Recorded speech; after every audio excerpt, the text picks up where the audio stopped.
दाल बनाएं और अच्छी जायकेदार बनाएं, तो इससे बेहतर तो कुछ हो ही नहीं सकता। तो आज लाई हूँ आप लोगों के लिए ऐसी ही जायकेदार दाल की रेसिपी जिसे बनाना बहुत ही आसान है। बिस्मिल्लाहिर्रहमानिर्रहीम, अस्सलाम वालेकुम। तो मैं हूँ सबा और वेलकम करती हूँ आपको खाला भांजी पकवान में। आज बनाएंगे जी ढाबा स्टाइल दाल माश, जो कि बड़ी ही जायकेदार बनेगी। इस रेसिपी से बनाएंगे तो बिल्कुल भी लेसदार नहीं होगी। रेसिपी अच्छी लगे तो लाइक कर दें और खाला भांजी पकवान को सब्सक्राइब भी कर लें, ताकि मेरी हर आने वाली वीडियो का नोटिफिकेशन सबसे पहले आपको मिले।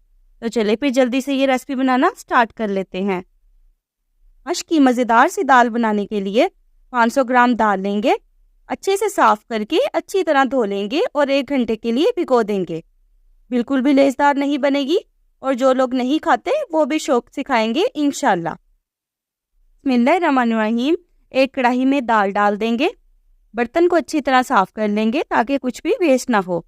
अब इसमें पानी डालेंगे तकरीबन 1.5 लीटर के करीब। आधा चम्मच नमक शामिल करेंगे और अच्छे से कलर के लिए थोड़ी सी हल्दी डालेंगे और उबाल आने देंगे। जैसे ही दाल में बॉयल आने लगेगा, जितनी भी झाग आएगी उतार लेंगे। अब दाल को कवर करके मीडियम फ्लेम पे 70 से 80% तक गलने देंगे। इतनी देर में हमारी दाल गलती है, इतनी देर में हम मसाला रेडी कर लेते हैं। अब एक कढ़ाई में 1 कप ऑयल लेंगे। क्योंकि ढाबा स्टाइल दाल बना रहे हैं इसलिए ऑयल ज़्यादा जाएगा दाल में। तो मीडियम साइज़ के प्याज बारीक काट के ऑयल में डाल देंगे और प्याज को फ्राई होने देंगे। दाल को चेक कर लेते हैं। दाल तकरीबन 80% तक गल चुकी है। दाल को अच्छे से छान के रख लेंगे। ये देखें प्याज का कलर चेंज हो गया है। अब 1.5 चम्मच लहसुन अदरक कद्दूकश किया हुआ शामिल करेंगे। अगर आप लहसुन अदरक का पेस्ट शामिल करना चाहते हैं तो कर सकते हैं, लेकिन अगर आप लहसुन अदरक को कद्दूकश करके इस्तेमाल करेंगे तो दाल का टेस्ट मज़ीद इन्हेंस होगा। अब 1 से 2 मिनट के लिए फ्राई कर लेंगे ताकि लहसुन अदरक का कच्चापन ख़त्म हो जाए। अब 2 मीडियम साइज़ के टमाटर का पेस्ट शामिल कर देंगे। अगर आप चाहें तो काट के भी शामिल कर सकते हैं।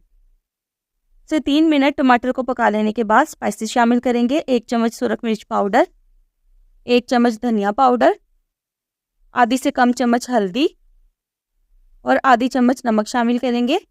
नमक कम रखेंगे क्योंकि दाल को बॉयल करते हुए भी नमक शामिल किया था। अगर ज़रूरत महसूस हुई तो बाद में चेक करके शामिल कर देंगे। अच्छे से मिक्स करके 5 से 6 मिनट के लिए कवर कर देंगे।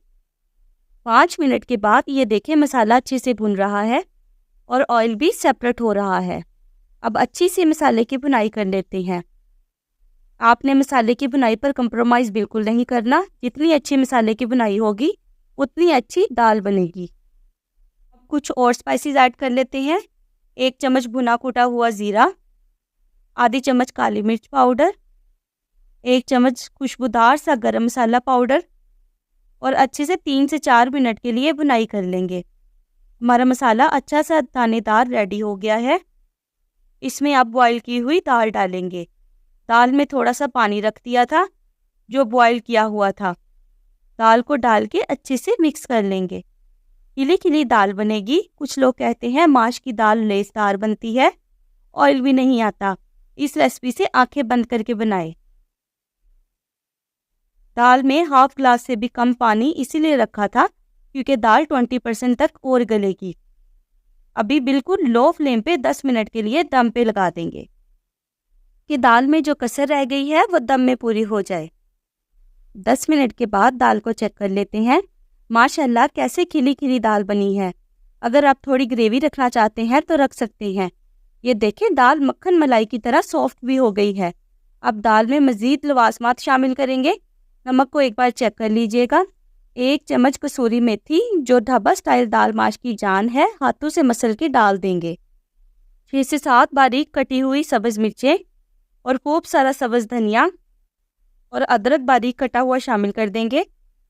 हल्के हाथों से मिक्स कर लेंगे। इसे गर्मा गर्म सर्व करें, रोटी चपाती या फिर उबले हुए चावलों के साथ। यकीन करें आप मुझे दुआएं देंगे। ये कोई इतनी टेस्टी दाल बनती है।